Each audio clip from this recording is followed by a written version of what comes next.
તો સુરત સહિત દક્ષિણ ગુજરાતની શુગર મિલોમાં આ વર્ષે શેરડીનું પેલાણ વહેલું બંધ થવાની સ્થિતિ સર્જાઈ છે।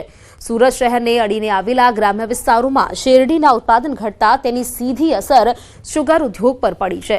આ વર્ષે ગણદેવી શુગરે 10.98% રિકવરી સાથે પ્રથમ સ્થાન મેળવ્યું છે, જ્યારે ચલથાણ શુગર 10.9% રિકવરી સાથે અંતિમ સ્થાને છે। ખેડૂત આગેવાન જયેશ પટેલે જણાવ્યું હતું કે 2 લાખ એકર જમીન અસરગ્રસ્ત થતા શેરડીનું ઉત્પાદન ઘટ્યું છે, સાથે જ ગ્લોબલ વોર્મિંગની અસર પણ જોવા મળી રહી છે, જે ખેડૂતો માટે ચિંતાજનક બાબત બની છે। શહેરીકરણને કારણે લગભગ 2 લાખ એકર જમીન તમે જો તો ઓલપાડ હોય, કામરેજ હોય, પલસાણા હોય, સાથે ચોર્યાસી હોય, બારડોલી સુધી 2 લાખ એકર જમીન તમે જુઓ તો એને થઈ ગઈ છે નોન એગ્રીકલ્ચર થઈ ગઈ છે। એટલે ઉપજાઉ જમીનો જે રીતે શહેરીકરણમાં ગઈ છે એને કારણે શેરડીનું વાવેતર ગયું છે અને એની સીધી અસર ઉત્પાદન પર પડી છે। સાથે ગ્લોબલ વોર્મિંગને કારણે જે શેરડીનું ઉત્પાદન એકરે 45-50 ટન થતું હતું, આજે ઘટીને એવરેજ 22 થી 25 ટન થઈ ગયું છે। ગીરના સાવજને હવે નવું સરનામું મળ્યું। વર્ષોની પ્રતીક્ષા બાદ પોરબંદરનો બરડા ડુંગર સિંહોના સુરક્ષિત આશરા તરીકે સજ્જ થયો। બરડા વન્યજીવ અભયારણ્યમાં જંગલ સફારીનો પ્રારંભ થયો છે। 192 ચોરસ કિલોમીટરમાં ફેલાયેલું આ જંગલ હવે સવાર સાંજ પ્રવાસીઓના ઉત્સાહથી ગુંજી ઉઠશે।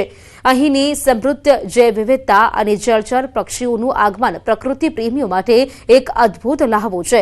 તો પ્રવાસીઓની સુવિધા માટે વન વિભાગે તાલીમબદ્ધ ગાઈડ તૈનાત કર્યા છે, જે વન્યજીવોની સાથે દુર્લભ ઔષધીય વનસ્પતિઓનો પણ પરિચય કરાવશે।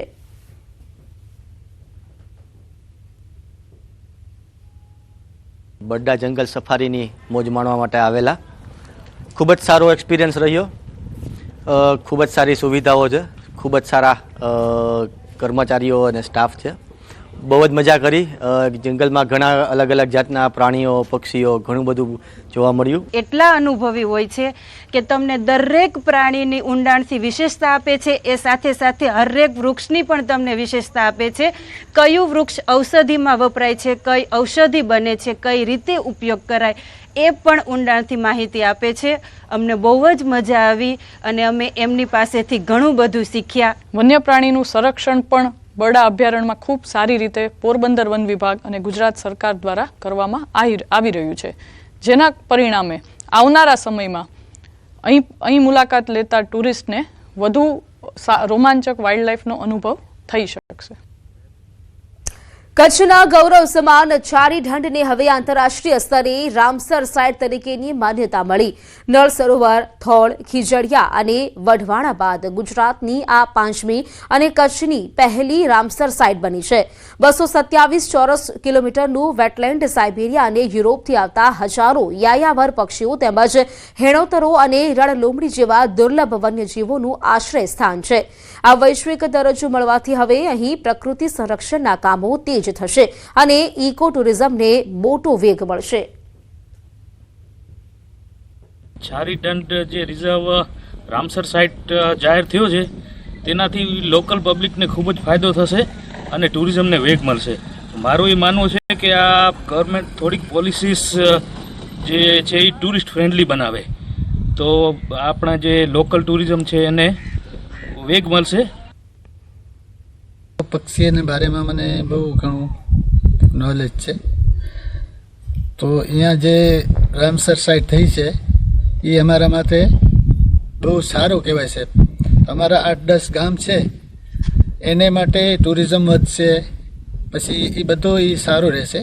નખત્રાણા તાલુકાના જે ફુલાઈ ગામની નજીક આવેલું છે ચારી ઢંઢ, જે સ્વર્ગ સમી જગ્યા છે, તેને રામસર સાઇટનો દરજ્જો મળ્યો છે। તો અમે સૌ સ્ટાફ અને તમામ આજુબાજુના કોમ્યુનિટીવાળા માણસો બહુ ખુશ છીએ અને આ જે પળ છે અમારા માટે એક બર્થડે સેલિબ્રેટ કરતા હોઈએ એ પ્રકારનો અમારા તમામ વન વિભાગમાં અને આજુબાજુમાં વસવાટ કરતા તમામ માણસોમાં ખુશીનો માહોલ છે। ત્યારે ભવનાથ તળેટીમાં યોજાનાર મહાશિવરાત્રીના ઐતિહાસિક મેળાને ભવ્ય બનાવવા માટે તંત્ર દ્વારા તડામાર તૈયારીઓ ચાલી રહી છે। આ મેળામાં લાખો શ્રદ્ધાળુઓ પહોંચતા હોય છે, ત્યારે આ ધસારા વચ્ચે કોઈ પણ પ્રકારની અસુવિધા ન સર્જાય તે માટે પીજીવીસીએલ દ્વારા વિશેષ આયોજન કરવામાં આવ્યું છે। ભવનાથ વિસ્તારની અંદર અંબાજી ફીડર આવતું હોય છે, જે પાવર સપ્લાય ફીડ કરે છે. તેમનું તમામ પ્રકારનું મેન્ટેનન્સ કામગીરી અમે પૂર્ણ કરી લીધેલી છે.